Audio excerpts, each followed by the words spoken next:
అందరికీ నమస్కారం.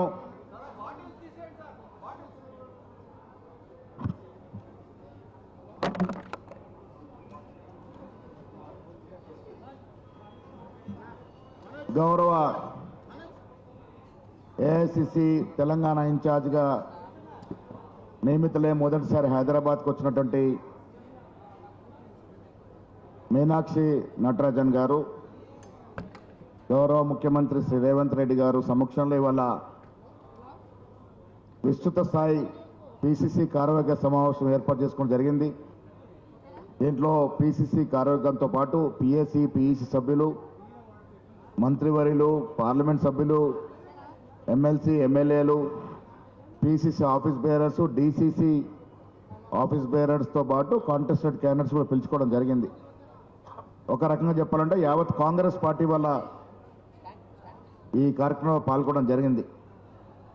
దీంట్లో ముఖ్యంగా 2-3 అంశాల మీద చాలా చర్చ జరిగింది. మొదటిది, 14 మాసాలుగా తెలంగాణకి ఏఐసి తరఫున సేవలు అందించిన దీపాదాస్ మున్షి గారికి ధన్యవాదాలు తెలుపుతూ ఒక తీర్మానం చేయడం జరిగింది. వారు 14 నెలలు అంతకుముందు ఎన్నికల ముందు కూడా అబ్జర్వర్గా ఇక్కడ పనిచేసిన సందర్భం. వారితో పాటు మీనాక్షి నటరాజన్ కూడా ఆనాడు తెలంగాణ అబ్జర్వర్స్గా ఉన్నారు. అదేవిధంగా కొత్త ఇన్ఛార్జ్గా నియమితులైన మీనాక్షి నటరాజన్కి స్వాగతం పలుకుతూ ఒక తీర్మానం చేయడం జరిగింది. దీంతోపాటు ముఖ్యంగా బెల్గాంలో మేము తీసుకున్నటువంటి నిర్ణయం జై బాపు, జై భీమ్, జై సంవిధాన్. ఈ దేశంలో ఉన్నటువంటి సంవిధాన్ని, రాజ్యాంగాన్ని సంరక్షణ విధంగా జిల్లాల వారీగా సమావేశాలు, సదస్సులు పెట్టి దాని మీద అవగాహన కల్పించే విధంగా ముందుకు పోవాలని, అదేవిధంగా రాష్ట్ర ప్రభుత్వం గత 14 మాసాలుగా చేపట్టినటువంటి అభివృద్ధి సంక్షేమం మీద మంత్రులు చాలామంది దీని మీద వివరించడం జరిగింది. అభివృద్ధి కార్యక్రమాలు వివరించడం జరిగింది, సంక్షేమ కార్యక్రమాలు వివరించడం జరిగింది, వాటి మీద చర్చ కూడా జరిగింది. అదేవిధంగా రాష్ట్రంలో కాంగ్రెస్ పార్టీని సంస్థాగతంగా బలోపేతం చేసుకునే విధానంలో కూడా చాలామంది మాట్లాడడం జరిగింది. దీంతోపాటు మా కార్యవర్గ సభ్యులందరికీ కూడా రానున్న రోజుల్లో ప్రభుత్వం చేపడుతున్నటువంటి అభివృద్ధి సంక్షేమ కార్యక్రమాల్ని ప్రజలకు తీసుకెళ్లడంలో దశ దిశ కూడా నిర్దేశం చేయడం జరిగింది. అన్ని విషయాలు దాదాపుగా 5 గంటలు కూలంకషంగా చర్చించుకొని చాలా విషయాల్లో స్పష్టత ఇవ్వడం కూడా జరిగింది. ఈ విషయంలో ఇప్పుడు మీనాక్షి నటరాజన్ గారు, అదేవిధంగా ముఖ్యమంత్రి గారు మీతో మాట్లాడతారు. మొదటగా మీనాక్షి నటరాజన్ గారు వారి యొక్క సందేశాన్ని ఇస్తారు. मुझे कार्यकर्ता के तौर पे तेलंगाना में संगठन का काम करने की जिम्मेदारी अखिल भारतीय कांग्रेस कमेटी के अध्यक्ष माननीय खारगे जी और आदरणीय राहुल जी ने दी है। मुझे विश्वास है कि तेलंगाना में जिस तरह से पिछले 1 साल में लोगों के बीच में हमारे पार्टी की सरकार ने काम किया है, जो घोषणा पत्र के वायदे हैं, जो न्याय पत्र के वायदे हैं, उसको पूरा करने का काम किया है, और जिस तरह से जातिगत जनगणना के बारे में जो बहुत ही प्रसिद्ध सोशल साइंटिस्ट्स हैं वो भी मानते हैं कि पूरे देश का सबसे अच्छा जातिगत जनगणना तेलंगाना में हुआ है, उसका संदेश लेकर हमारे कार्यकर्ता जाएं, पार्टी और संगठन निर्माण का काम हम करें और संगठन और सरकार का समन्वयन हो सके, इसके बारे में हम सब लोगों की आज चर्चा हुई। और आने वाले समय में जो साल भर का कार्यक्रम संविधान के मूल्यों को लेकर गांव-गांव में जाने का, पदयात्रा करने का, बाबा साहब डॉक्टर भीमराव अंबेडकर जी का जो अपमान भारतीय जनता पार्टी के नेताओं ने, गृह मंत्री ने किया, उसका प्रतिकार करें, और जो राहुल जी का संविधान के मूल्यों को लेकर चलने का संदेश है उसको लेकर हम गांव-गांव में जाएं। उसके लिए आज हमारे सभी नेताओं ने अपनी बात रखी, हमारे सांसदों ने, हमारे कैबिनेट के मंत्रियों ने, माननीय मुख्यमंत्री जी ने, प्रदेश कांग्रेस कमेटी के अध्यक्ष और प्रभारी ने, सभी ने अपनी बात रखी है। और हम उम्मीद करते हैं कि आने वाले समय में तेलंगाना को हम एक आदर्श राज्य के रूप में खड़ा करेंगे, जो सामाजिक आर्थिक न्याय के लिए जाना जाएगा। जैसा कि एक तरह के मॉडल की बात प्रधानमंत्री जी करते हैं। हम लोगों की सरकार कैसे हो सकती है, लोगों को ज्यादा अधिकार देने वाली सरकार कैसे हो सकती है, लाभार्थी बनाकर नहीं, उनको नागरिक और साझेदार बनाकर सरकार कैसे हो सकती है, उसका मॉडल राज्य तेलंगाना बनेगा, ऐसा हम सबका विश्वास है और उसके लिए हम सब मिलकर काम करेंगे। గౌరవ ముఖ్యమంత్రి గారు. పాత్రికేయ మిత్రులకు, ఏఐసిసి పెద్దలకు, సహచార మంత్రివర్గ సభ్యులకు, పిసిసి అధ్యక్షుడికి అందరికీ నమస్కారం. తెలంగాణ రాష్ట్ర అత్యవసర విస్తృత స్థాయి కార్యవర్గ సమావేశం పిసిసి అధ్యక్షులు మహేష్ కుమార్ గౌడ్ గారి అధ్యక్షతన దాదాపుగా సుదీర్ఘ సమయం చర్చ చేసి, ఈ చర్చలో ప్రధానంగా పార్టీ నిర్మాణం గ్రామ స్థాయి నుంచి రాష్ట్ర స్థాయి వరకు పార్టీని నిర్మించడం ద్వారా, బలమైన పునాదులను ఏర్పాటు చేయడం ద్వారా పేద ప్రజలకు మేలు జరగాలి, పేద ప్రజలకు అందుబాటులో కాంగ్రెస్ పార్టీ కార్యకర్తలు ఉండాలన్న అంశం మీద చాలామంది పెద్దలు వాళ్ళ అనుభవాలను, సూచనలను చేయడం జరిగింది. వాటన్నిటిని కూడా పార్టీ పరంగా పరిగణలోకి తీసుకోవడం జరుగుతుంది. అదేవిధంగా ప్రభుత్వ పరంగా ప్రభుత్వం అమలు చేస్తున్న గ్యారంటీలు, ప్రభుత్వం రాష్ట్రంలో చేస్తున్న అభివృద్ధిని, వీటికి సంబంధించి కూడా విస్తృత స్థాయిలో చర్చ జరగడం జరిగింది. అదేవిధంగా సహచార మంత్రివర్గ సభ్యులు ప్రభుత్వం తీసుకున్న మంచి నిర్ణయాలు, ఈ మంచి నిర్ణయాలను ప్రజల దగ్గరికి తీసుకెళ్లాల్సిన అవసరాన్ని నాయకత్వానికి అందరికీ కూడా సూచన చేయడం జరిగింది. కాబట్టి ఈరోజు ఒక మంచి వాతావరణంలో తెలంగాణ రాష్ట్రానికి నూతన ఇన్ఛార్జిగా మీనాక్షి నటరాజన్ గారు రావడం, వారి గురించి మీకు తెలుసు, అతి సామాన్యమైన పరిస్థితుల నుంచి వారు ఢిల్లీ యూనివర్సిటీ ఎన్నికల్లో కావచ్చు, నేషనల్ ఎన్ఎస్యుఐ అధ్యక్షురాలుగా కావచ్చు, పార్లమెంట్ సభ్యురాలుగా కావచ్చు, ఏఐసిసి ఇన్ఛార్జ్ జనరల్ సెక్రటరీగా తెలంగాణ రాష్ట్రానికి రావడం, కార్యకర్త మనసు ఎరిగిన నాయకురాలు మీనాక్షి నటరాజన్ గారు.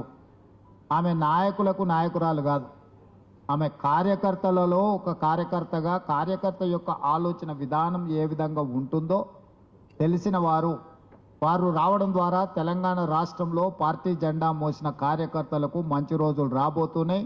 రేపు ప్రభుత్వంలో కానీ పార్టీలో కానీ వాళ్ళని భాగస్వాములను చేయడానికి చాలా మంచి జరగబోతుందని చెప్పి నేను సంపూర్ణంగా విశ్వసిస్తున్నా.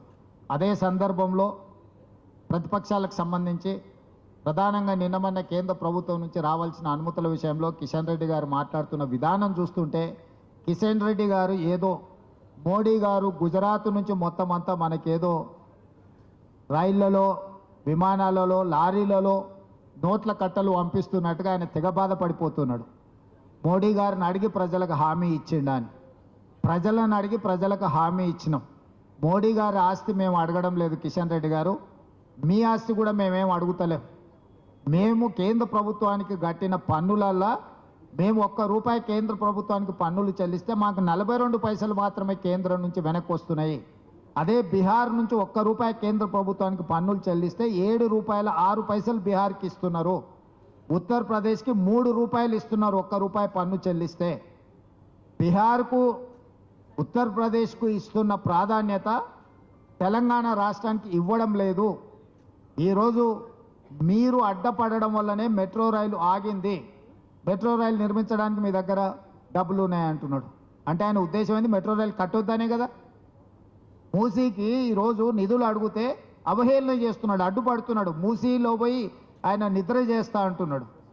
మరి గుజరాత్లో సబర్మతి నదిని వాళ్ళు ప్రక్షాళన చేసుకోవచ్చు, ఉత్తరప్రదేశ్లో గంగా నదిని వాళ్ళు ప్రక్షాళన చేసుకోవచ్చు.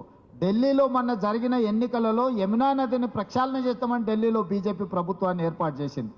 మరి గుజరాత్కు ఒక నీతి, ఉత్తరప్రదేశ్కు ఒక నీతి, ఢిల్లీకి ఒక నీతి, బీజేపీకి ఒక నీతి, తెలంగాణ రాష్ట్రము మూసీ నది ప్రక్షాళన చేసుకుంటామంటే మీరు సైంధవులాగా ఎందుకు అడ్డుపడుతున్నారని నేను కిషన్ రెడ్డిని అడుగుతున్నా. కిషన్ రెడ్డి 100% సైంధవ పాత్ర పోషిస్తున్నాడు. తెలంగాణ రాష్ట్రంలో తెలంగాణ ప్రభుత్వము ప్రజల సమస్యలు పరిష్కరించి మూసీని ప్రక్షాళన చేసిన, విశ్వనగరంగా మారబోయే హైదరాబాద్కు మెట్రో విస్తరించిన, రీజనల్ రింగ్ రోడ్, నేను ఈరోజు స్పష్టంగా చెప్తున్నా, నరేంద్ర మోడీ గారు Bharatiya Janata party national council మీటింగ్కు వచ్చినప్పుడు స్పష్టంగా మీకు 360 కిలోమీటర్ల రీజనల్ రింగ్ రోడ్ ఇచ్చిన అని ప్రకటించిన మాట వాస్తవం కాదా? ఈ రోజు వరకు రీజనల్ రింగ్ రోడ్డు కేబినెట్ ఆమోదమే పొందలేదు. నార్థన్ పార్ట్ టెండర్ పిలిచిన తేదీలు వాయిదాలు పడుకుంటూ పోతుంది, ఎందుకంటే దాని కేబినెట్ ఆమోదమే లేదు. కిషన్ రెడ్డి ఒక పక్కన మెట్రోకు నేనే కృషి చేసిన అంటాడు, రీజనల్ రింగ్ రోడ్కు నేనే కృషి చేసిన అంటున్నాడు. మరి నువ్వు కేంద్ర మంత్రిగా 6 సంవత్సరాలు దాటిపోయింది కిషన్ రెడ్డి గారు, ఎందుకు రీజనల్ రింగ్ రోడ్కు మెట్రో రైలుకు కేంద్ర మంత్రివర్గ ఆమోదం, కేంద్ర మంత్రివర్గంలో ఎజెండాలనే పెట్టడం లేదు? ఎజెండా పెట్టొద్దని సంబంధిత శాఖ మంత్రుల మీద ఒత్తిడి తెచ్చింది ఎవరు? ఈరోజు నేనే స్వయంగా కిషన్ రెడ్డి గారిని ఢిల్లీలో కలిసి నివేదికలు ఇచ్చి వచ్చిన ఈ అంశాల మీద మా పొన్నం ప్రభాకర్ గారు పోయి హైదరాబాద్ ఇన్ఛార్జ్ మినిస్టర్గా కలిసి కిషన్ రెడ్డి గారు చెప్పొచ్చారు.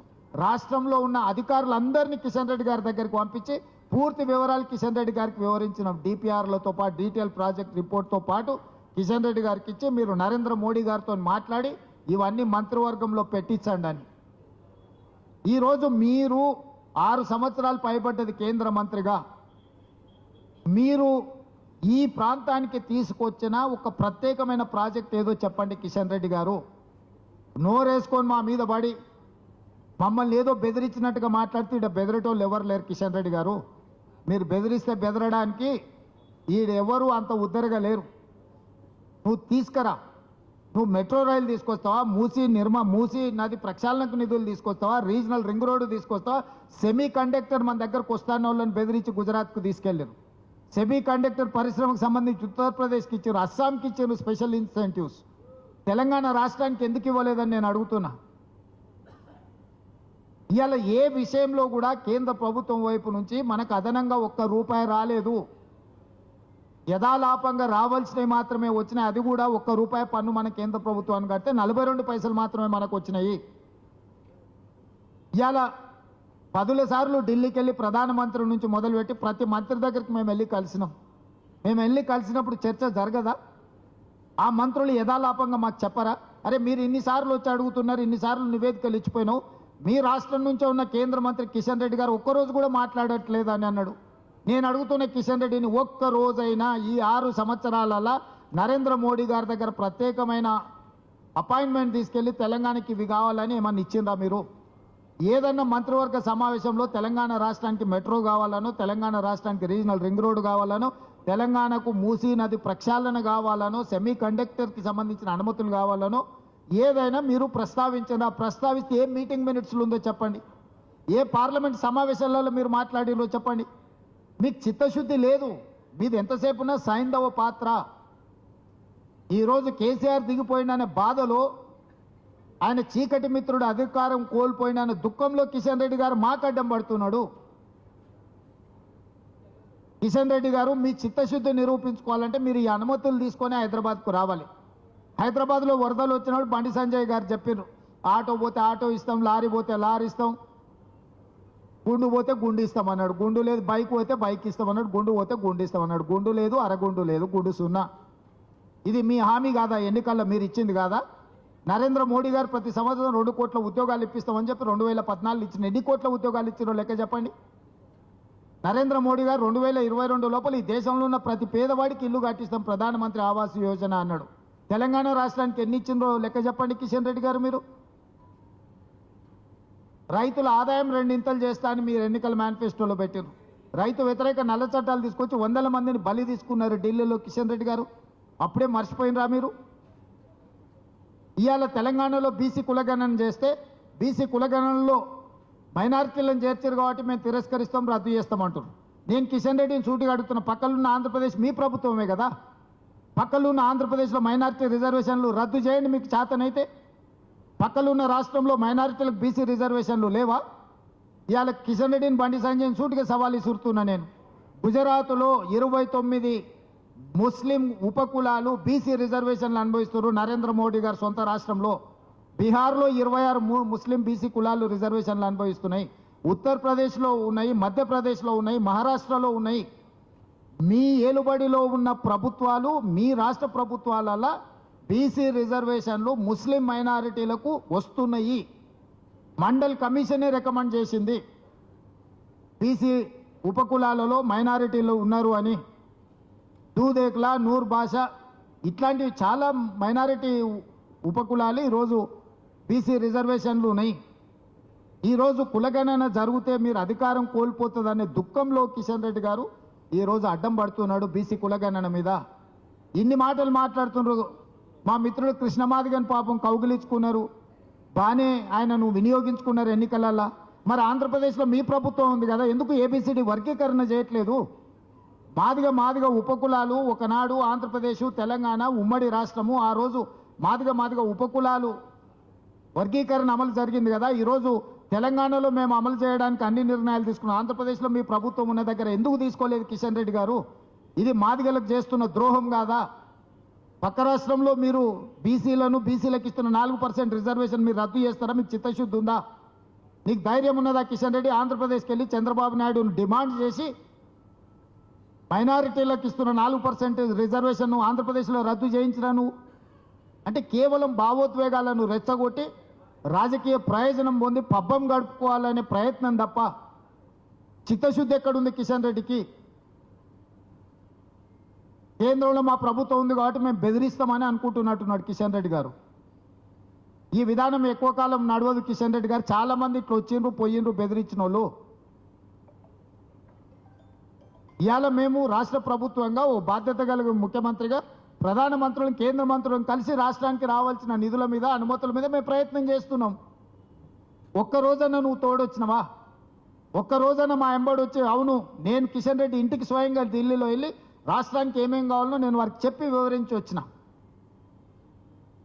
చాలా సందర్భాల్లో ఎదురుపడ్డప్పుడు నేను వారికి విజ్ఞప్తి చేసిన. ఇంత గొప్ప అవకాశం హైదరాబాద్ నగరంలో మెట్రో విస్తరించడం. ఒకరోజు దేశంలో ఢిల్లీ మొదటి స్థానం ఉంటే హైదరాబాద్ 2వ స్థానం ఉండే కాంగ్రెస్ పార్టీ కట్టిన మెట్రో. ఇవాళ మెట్రో 9వ స్థానానికి పడిపోయింది. ఇవాళ తమిళనాడుకు స్టాలిన్కు మెట్రో అనుమతి వస్తుంది, తెలంగాణకు మాత్రం రాదు. నిర్మలా సీతారామన్ గారు తమిళనాడుకు మెట్రోకి అనుమతి ఇప్పిస్తుంది, కిషన్ రెడ్డి గారు మాత్రం తెలంగాణకి ఇవ్వరు. కేవలము కిషన్ రెడ్డి గారు అడ్డుపడడం వల్లనే తెలంగాణకు తీరని అన్యాయం జరుగుతుంది. కిషన్ రెడ్డి గారికి చిత్తశుద్ధి ఉంటే అన్ని వివరాలు ఇచ్చినాం, అధికారులు కూడా కలిసి వచ్చిండ్రు. మళ్ళీ కావాలంటే నేనే స్వయంగా వచ్చి ప్రధానమంత్రి గారికి ఇచ్చిన వివరాలు అన్నిటిని కూడా డీటెయిల్ ప్రాజెక్టు రిపోర్ట్తో సహా నేను కిషన్ రెడ్డి గారికి ఇస్తా. ఎప్పటిలోగా తెలంగాణకి ఇవన్నీ అనుమతులు తెస్తాడో కిషన్ రెడ్డి గారు తెలంగాణ ప్రజలకు జవాబు చెప్పాలి. జవాబు చెప్పకుండా మేము బెదిరించి బతుకుతామంటే అది కుదరదు. బలహీన వర్గాల కోసం మేము చేస్తున్న ప్రయత్నం, ఎస్సీ ఉపకులాలకు సంబంధించిన విషయంలో మేము చేస్తున్న ప్రయత్నాన్ని మీకు అభినందించడం ఇష్టం లేకపోవచ్చు. ఒక్కరోజన్నా కిషన్ రెడ్డి గారు, కేసీఆర్, హరీష్, కేటీఆర్ కులగణనలో పాల్గొనలేదు. కిషన్ రెడ్డి గారు డిమాండ్ చేసిండా అండి? బీఆర్ఎస్ను ఓడిస్తామని ప్రగల్భాలు పలుకుతున్న కిషన్ రెడ్డి గారు కులగణనలో కేసీఆర్, కేటీఆర్, హరీష్ను పాల్గొనమన్న డిమాండ్ మీరు ఎందుకు చేయలేదు? వాళ్ళు మొదటి రోజు చెప్తారు, రెండో రోజు నువ్వు చెప్తావు. మీ ఇద్దరు పిఆర్ఓలు ఒక్కరే కదా. ఇప్పుడు కూడా ఈరోజు 28 తారీఖు, ఇంకా 12 గంటల వరకు టైం ఉంది. కిషన్ రెడ్డి గారు విజ్ఞప్తి చేయాలి కదా కేసీఆర్కు, కులగణనలో చేరండి, కులగణనలో చేరడం ద్వారా మనం బలహీన వర్గాలకు అండగా నిలబడతామని ఎందుకు చెప్తలేడు కిషన్ రెడ్డి గారు? ఎందుకు డిమాండ్ చేస్తలేరు? బండి సంజయ్ గారు ఎందుకు డిమాండ్ చేస్తలేరు? అంటే వాళ్ళని డిమాండ్ చేయరా? కేవలం కాంగ్రెస్ పార్టీని చేసిన వాళ్ళనే తిడతారా మీరు? తప్పు అంటుండ్రు, ఎక్కడ తప్పు ఉందో చూపిస్తలేరు. నేను కూడా పాత్రికేయ మిత్రులను అడుగుతున్నా, తప్పు అనడం అనేది అన్నిటికంటే అల్కట్ పని. ఎక్కడ తప్పు ఉందో చూపించమని అడుగుతున్నా. వాళ్ళ చేతిలో ప్రభుత్వం ఉంది కదా, కేంద్ర ప్రభుత్వం ఉంది, వ్యవస్థ ఉంది, అధికారులు ఉన్నారు. లేదేదైనా విషయం ఉంటే మేమే ఓపెన్గా సెక్రటేరియట్లో కూర్చోబెట్టి అన్ని వివరాలు మీకు చూపిస్తాం. రండి కిషన్ రెడ్డి గారు, బండి సంజయ్ గారు. చిత్తశుద్ధితో చేసిన ప్రయత్నాన్ని 100 సంవత్సరాలలో జరగని ఒక గొప్ప విధానాన్ని కాంగ్రెస్ పార్టీ తీసుకొస్తే ఏదో రకంగా బీసీలకు అన్యాయం చేయాలన్న ఆలోచనతోని ఈరోజు కిషన్ రెడ్డి గారు చేస్తున్న ఎటకారపు పనులు కుదరవు. అందుకే ఈరోజు ఈ అన్ని విషయాలు కూడా ఈరోజు పార్టీ నాయకులతోని రాష్ట్ర నాయకత్వంతోని ఈరోజు ఈ సమావేశంలో చర్చించుకోవడం జరిగింది. రాబోయే రోజుల్లో గ్రామాన ఈ విషయాలన్నిటిని కూడా ప్రజలకు తెలియజెప్తాం. బీజేపీ బీఆర్ఎస్ చీకటి ఒప్పందంలో భాగంగా ఏ విధంగా ఈరోజు వాళ్ళు తెలంగాణకు అన్యాయం చేస్తుండో కూడా ప్రజలకు వివరించే కార్యాచరణను తీసుకుంటాం. తొందరలోనే గ్రామ స్థాయి నుంచి రాష్ట్ర స్థాయి వరకు పార్టీ నిర్మాణాన్ని చేపడతాం. గ్రామాధ్యక్షుల నుంచి రాష్ట్ర వర్కింగ్ ప్రెసిడెంట్ల వరకు పార్టీకి సంబంధించిన వాటి మీద చర్చ జరిగింది. పిసిసి ప్రెసిడెంట్, ఏఐసిసి ఇన్ఛార్జ్ గారు అందరి నుంచి సమాచారం తీసుకొని పార్టీ నిర్మాణంలో కూడా క్రియాశీలకంగా పార్టీ ముందుకు వెళ్తుంది. ప్రభుత్వం అమలు చేస్తున్న అభివృద్ధి సంక్షేమ పథకాలను ప్రభుత్వం ముందుకు తీసుకెళ్తుంది. కార్యకర్తలు ప్రజల దగ్గరికి తీసుకెళ్లడం జరుగుతుంది.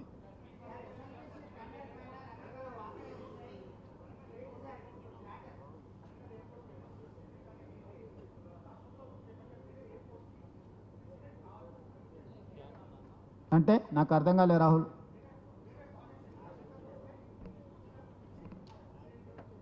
దాన్ని పూచికత్తుకి ఎందుకు చూపిస్తాం? అది నేనే పోయి పర్సనల్గా రామ్మోహన్ నాయుడుని కలిసి వరంగల్కి ఎయిర్పోర్ట్ కావాలని ప్రతిపాదన చేసిందే నేను కదా.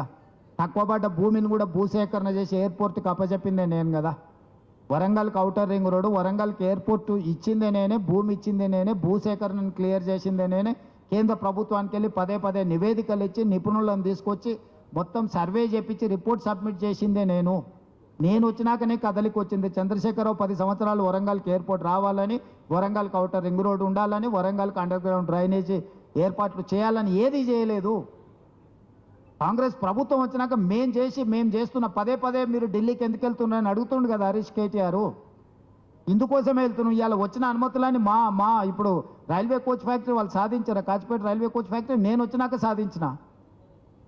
నిద్రపోయినారు వాళ్ళు 10 ఏళ్ళు. సో నాకు బేసిజాలు చెవు. ప్రధానమంత్రి అయినా కేంద్ర మంత్రులైనా కలిసి రాష్ట్ర ప్రభుత్వానికి రావాల్సినవి తెచ్చుకునేది మా బాధ్యత. మేము మా బాధ్యతను నిర్వహిస్తున్నాం. ఎన్నిసార్లు అయినా పోతాం ఢిల్లీకి. మేము ప్రత్యేక విమానాలలో దుబాయ్లు ఇతర దేశాలకు పోలేదు మేము. లేకపోతే ఢిల్లీకి వెళ్ళి మేము లిక్కర్ దందా చేయలేదు. మేము ఢిల్లీలో పోయి లిక్కర్ దందాలు చేస్తలేం. మేము ఢిల్లీకి పోయి రాష్ట్రానికి రావాల్సిన నిధుల గురించి, అనుమతుల గురించి అందరినీ కలుస్తున్నాం.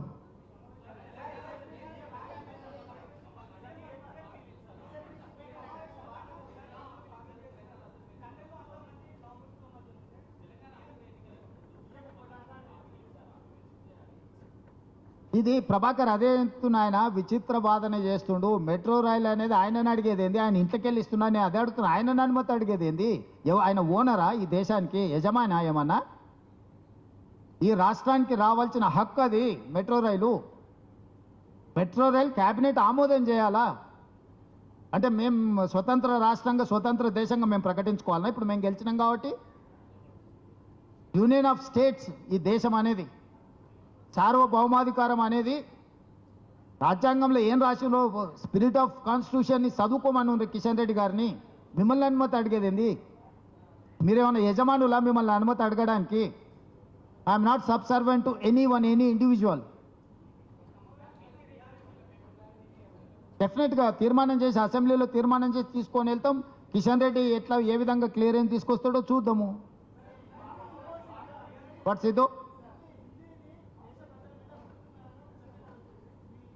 ఖచ్చితంగా ఇది. ఇప్పుడు భాష అనేది ఇష్టంతో నేర్చుకునేది. భాష అనేది తీసుకొచ్చి రుద్దితే ఎవరు ఊరుకోరు.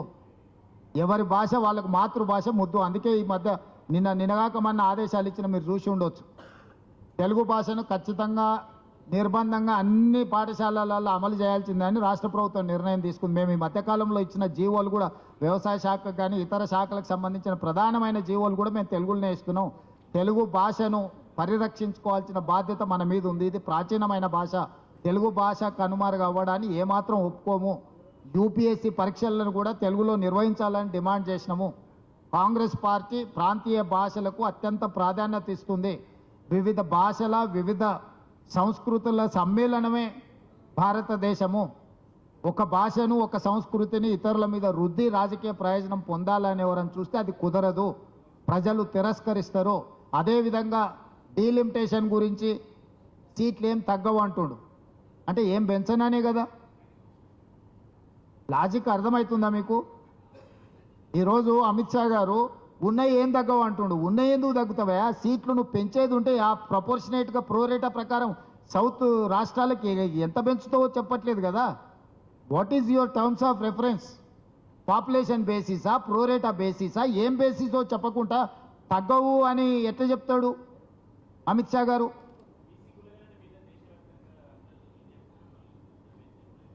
రాహుల్ గాంధీ గారు ఆల్రెడీ పార్లమెంట్లో మాట్లాడిండు, ఆల్రెడీ బీహార్లో మాట్లాడిండు. జాతీయ నాయకత్వం దీన్ని ఒక మోడల్ కింద తీసుకెళ్తుంది. అన్ని పార్టీలతో జాతీయ నాయకత్వం చర్చిస్తుంది.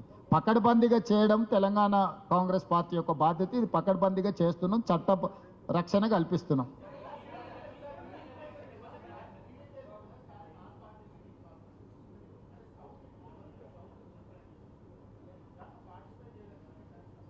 హండ్రెడ్ పార్టిసిపేట్ చేస్తాం. ఆ ఇష్యూను మొట్టమొదటి నుంచి లేవనెత్తుతున్నదే నేను. జాతీయ స్థాయిలో నేనే లేవనెత్తినా, కేరళలో నేనే మాట్లాడినా, దానివల్ల జరగబోయే పరిణామాలు ఏంటో కూడా నేను వివరించే ప్రయత్నం చేస్తున్నా. నియోజకవర్గాల పునర్విభజన ముసుగులో దక్షిణాది రాష్ట్రాలకు తీరని అన్యాయం చేసి ఉత్తరాది రాష్ట్రాల్లో వాళ్ళకి పెత్తనం ఉన్న రాష్ట్రాలలో ఎట్లయితే బీహార్కు ఉత్తరప్రదేశ్కు నిధులు కొల్లగొట్టుకుపోయారో సీట్లు కూడా పెంచుకొని బీమారు రాష్ట్రాలు అంటారు వాటిని. బీహార్, ఉత్తరప్రదేశ్, రాజస్థాన్, మధ్యప్రదేశ్ కాల్డ్ బీమారు రాష్ట్రాలు. బీమారు రాష్ట్రాల సీట్లన్నీ పెంచుకొని దక్షిణాది అసలు సీట్లతోని ఓట్లతోనే పని లేకుండా శాశ్వతంగా బీజేపీ అధికారంలో ఉండాలని కుట్ర చేస్తుంది. ఇది తీవ్రమైన సంక్షోభాన్ని దేశంలో సృష్టించబోతుంది. నువ్వు మొత్తం ఎన్ని సీట్లు పెంచదలుచుకున్నావు ఫస్ట్ అది నిర్ణయం జరగాలి. ఆ పెంచే సీట్లు ఏ విధి విధానాల ప్రకారం నువ్వు పంచదలుచుకున్నావో అది నిర్ధారణ జరగాలి. ఇవాళ ఒకవేళ 50% సీట్లు పెంచదలుచుకున్నప్పుడు ఉత్తరప్రదేశ్లో ఉదాహరణకి 80 సీట్లుంటే 120 సీట్లు ఆడ వచ్చినాయి అనుకోండి, 40 యాడ్ అయ్యి. తెలంగాణలో 17 ఉన్నప్పుడు 9 యాడ్ అయ్యి 26 సీట్లు తెలంగాణలో పెరగాలి. ప్రపోర్షనేట్గా పెరగాలి. ప్రపోర్షనేట్గా పెరగనప్పుడు 1971 సెన్సెస్ తీసుకోవాలి.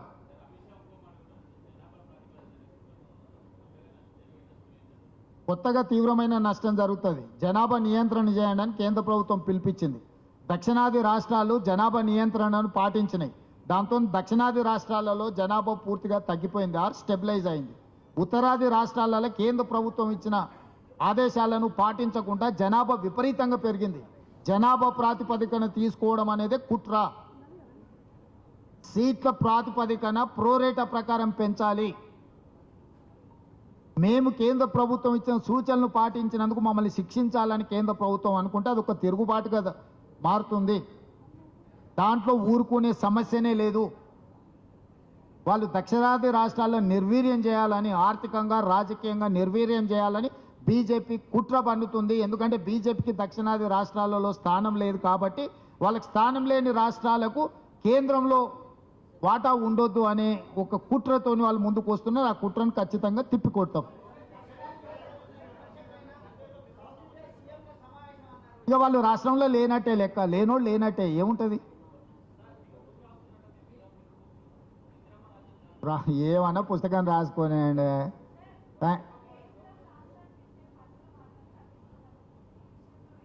డెఫినెట్గా రాష్ట్రాలకు న్యాయం జరగాల్సిందే. ప్రధాన ప్రతిపక్ష నాయకుడుగా రాహుల్ గాంధీ గారు రాష్ట్రాలకు అన్యాయం జరిగినప్పుడు ప్రధాన ప్రతిపక్ష నాయకుడుగా రాహుల్ గాంధీ గారు లోక్సభలో గలం వెత్తుతారు. అవన్నీ ప్రభుత్వం విధానాలు బయటకు వచ్చినప్పుడు ఖచ్చితంగా వాటికి వ్యతిరేకంగా కాంగ్రెస్ కొట్లాడుతుంది. Thank you.